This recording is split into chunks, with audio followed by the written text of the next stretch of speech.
Très bien. On est sur Viens on discute. Aujourd'hui, on est en rencontre de Yasmine. Yes. Bonjour Yasmine. Tu vas nous expliquer un peu ton projet, ce que tu Oui, fais. avec plaisir. Bon. Bah, écoutez, bienvenue chez Bijoux. Bijoux, c'est bijoux. Voilà, c'est bijoux d'exception. Qu'est-ce que je fais? Je fais des bijoux pour tout ce qui est gala, clips, vidéos, les événements spéciaux, des films, des shootings. Lorsque vous voulez être l'exception, vous venez chez Bijoux, vous allez trouver plein d'accessoires pour vous mettre en avant. Donc, je propose pour hommes et pour femmes. Donc, on a des bracelets pour hommes, des bagues pour hommes, des bijoux, des coiffes africaines. Je fais des accessoires qui viennent d'un peu partout en Afrique. Ouais. Côte d'Ivoire, Sénégal, Togo, Afrique du Sud, Kenya, et j'en passe. Donc voilà, je fais vivre pas mal d'artisans sur place et puis je fais également pas mal de créations. Donc si vous voulez être l'exception, bah venez sur moi.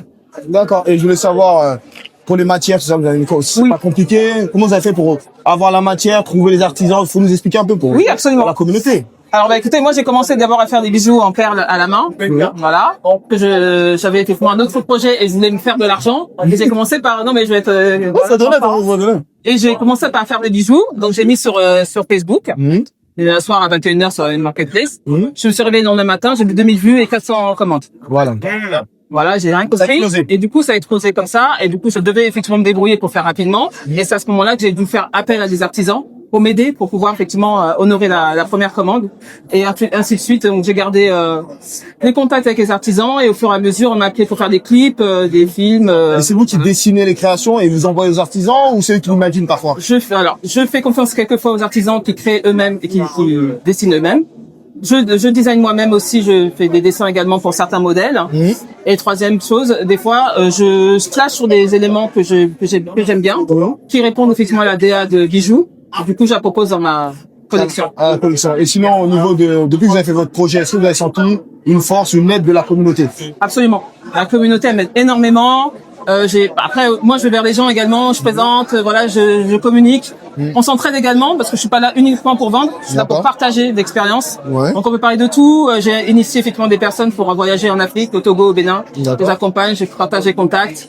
Donc, tout ça, ça fait que ça donne une force en retour. Donc, je partage, et puis je reçois en retour. Ouais, c'est excellent. Est-ce que, par contre, pour vos fabriques, il y a un pays spécifique d'Afrique de l'Ouest ou il y en a, où c'est dit par une? Non, vraiment, je fais de tout. Alors, moi, je suis originaire du Bénin, mais je fais faire partout. Au Togo, en Côte d'Ivoire, au Sénégal, au Mali, au Cameroun, au Kenya, en Afrique du Sud. Donc vraiment, je suis ouverte à tous les Je voulais savoir, parce qu'on entend souvent des mauvais retours entre travailler entre l'Afrique et la France. Est-ce que vous, qu'est-ce que vous venez de dire là-dessus, par exemple? Est-ce que c'est facile? Est-ce que vous avez eu des problèmes en travaillant avec quelqu'un de l'extérieur, du continent ou pas? Chaque continent ou chaque pays a ses réalités, donc faut faire avec justement. D'accord. Donc c'est pas plus compliqué, c'est juste que il faut revoir sa demande. Voilà, essayer de vraiment préciser effectivement ce que l'on souhaite réellement et suivre. C'est comme partout, la gestion de projet par exemple, on est obligé effectivement de suivre les étapes. Bah c'est pareil avec les artisans en Afrique. Il faut les suivre étape par étape et au final on a ce qu'on veut. C'est pas plus compliqué, c'est juste un peu plus de patience et s'adapter à leur réalité. D'accord. Donc, ça veut dire que, au final, vous avez beaucoup quand même de demandes, des gens du continent qui veulent travailler avec vous, fabriquer des pièces, et vous les sélectionnez, selon ce qui vous plaît ou, C'est plutôt moi qui vais vers eux. D'accord. Parce que dans la demande, il y en aura toujours de plus, c'est compliqué. Donc, c'est moi qui vais vers eux par rapport effectivement à ce qu'ils ont de plus que les autres. J'essaie de voir quand même s'ils sont assez sérieux également et s'ils sont vraiment animés par l'envie de partager au-delà des frontières. Ouais. C'est très important. Donc, c'est moi qui les sélectionne.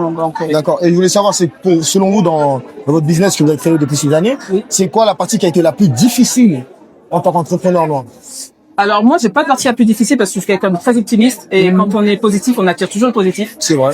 Donc, je peux pas dire que sinon j'ai des problèmes particuliers. Non, ce que je peux peut-être mettre en avant, c'est effectivement, là, il y a de plus en plus d'entrepreneurs. Donc, c'est peut-être ça, effectivement, la concurrence qui est de plus en plus grandissante, ce qui est normal. Voilà. C'est la crise, hein. Tout le monde essaie effectivement de sortir du lot. De sortir du pain et de manger son pain.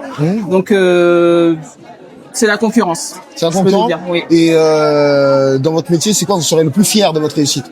Si on devait mettre un point de réussite dans votre création, ce serait quoi?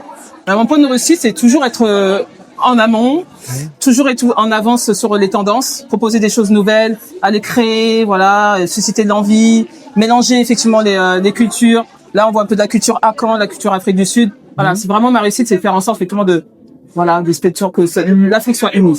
Voilà, l'Afrique soit unie. Est-ce que vous avez plus de clientèle femme ou homme, selon vos produits? Alors, j'ai plus de clientèle femme, évidemment. Après, j'essaie effectivement de plaire également à la clientèle masculine. Bon. Mais c'est un peu plus difficile ou pas? Est-ce que vous trouvez que c'est plus difficile de toucher les hommes? Non. C'est aussi facile de toucher les hommes que les femmes. Il n'y a pas de problème là-dessus? Ouais, j'ai aucun Vous souci. trouvez que c'est identique là-dessus? Pareil. Et vous êtes basé où actuellement? Alors, on peut me retrouver effectivement sur Internet. Donc, j'ai un site effectivement qui tourne à plein régime. Je suis soumis sur les réseaux sociaux. Et puis après, c'est pas mal d'événements aussi. Donc, dès que, du bouche à oreille, on m'appelle à gauche à droite. Donc, uniquement en ligne. C'est pas de Uniquement en boutique ligne. physique. Il n'y a pas de boutique physique, c'est-à-dire si on veut commander, c'est par livraison. Par livraison, la livraison est gratuite sur notre site Internet. Ok, il n'y a pas de souci. En tout cas, merci beaucoup, Yasmine. Merci à vous. Merci Et pour la puis, visite. abonnez-vous, Yes. allez sur sa chaîne et likez. Merci beaucoup, Yasmine. Merci. Ouais, on est pas À si méchants bientôt. que ça, hein. Non. Allez, c'est pas Ça le va. quoi, les deux. Ça va. Ça Ça va. passe rien, moi.